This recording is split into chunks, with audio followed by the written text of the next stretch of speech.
That was Amanda J. Lucia, who, as we mentioned before, is a professor of religious studies at University of California, Riverside. Very bright woman, very articulate. Yep, another scholar who sheds a lot of light on contemporary spirituality, Hmm. and another product of the University of Chicago graduate school, which Right. They're I think feed, several people we interviewed came from yeah, there. they're feeding us a lot of interviewees. I thought, it was interesting. I thought what I liked was, well, first of all, she's very knowledgeable, and she's unabashedly, somebody who has been very taken by Amma. And she was not bashful or upset if asked questions about Amma, even those that might question her spiritual authority or integrity or whatever. She took all in any question and was very comfortable with Yeah. it. And that's usually not the case when you speak to devotees about their guru. They become very defensive, and you can't ask certain things. And I've experienced that a lot in those type encounters, and she was refreshingly not like that. I was Well, but impressed. she's a scholar. She's Hmm. a scholar first, and I don't think she would think of herself as a devotee or a disciple. She seems obviously has a lot of respect for Alma, and may get a lot out of it personally. But I don't think she would count herself a disciple of a guru. And you can't be a scholar and not Hmm.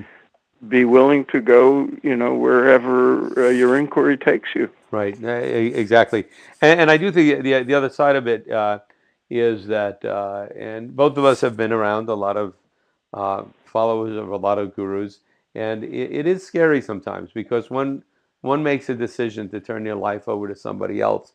That's a big thing, and I would actually recommend against it. That even if you believe very strongly in a teacher, or somebody might even consider a guru, you should still stay in charge and have the free will and make those decisions that you need to make. Maybe following their guidance, but ultimately you have that responsibility. There are people that I respect that would argue with me on that, and I respect their thoughts and beliefs on it. But that's my feeling about it, having been Well, around it, because it can be very dangerous. it can be. There's a Tibetan saying that if gurus are like fire, if you stay too far away, you don't get the warmth, and if you get too close, you can get burned.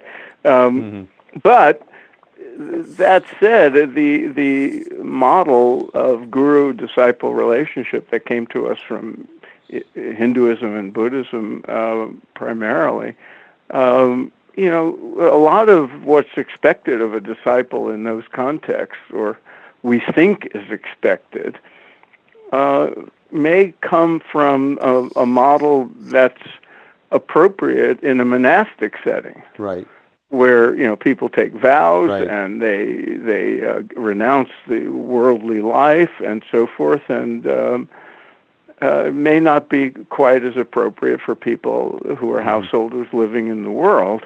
And probably most gurus would agree. And I think every guru who ever came here, I can't speak to India, but I'm pretty sure it would be true there too. There are people who become direct disciples, very close, who take vows and renounce and take on sort of that traditional level of surrender to a guru. But there are many, many gurus, or many, many disciples of gurus, who are more on the periphery, But then they're not further. really disciples, then, are they? They're more They're devotees, and they get what they want, but they live their right, lives, right, and they come. If you go to Alma, there are these people who are very close to her, around right, her all the time, are completely devoted. They may even take vows of some sort, but the vast majority, right. they may count her as their guru, but they come to see her when she's around, and they may do the practices she does, but they don't have quite the same level of surrender. They live independent lives. So Right. there's a place on for everybody, Place on and the I planet think for everyone. Yeah, or sort of series of orbits, Right, closer or further away from the intensity of a one-on-one relationship right, with a guru. I think the problem comes when people try to force themselves into behaving in a certain way that's not natural to them, right. or become really dependent and in an unhealthy way. Well, and also a couple of things. I mean, I've heard this said that often when somebody is a guru, they attract people. Many of maybe a third of the people they attract are extremely creative and drawn to whatever knowledge, wisdom they have.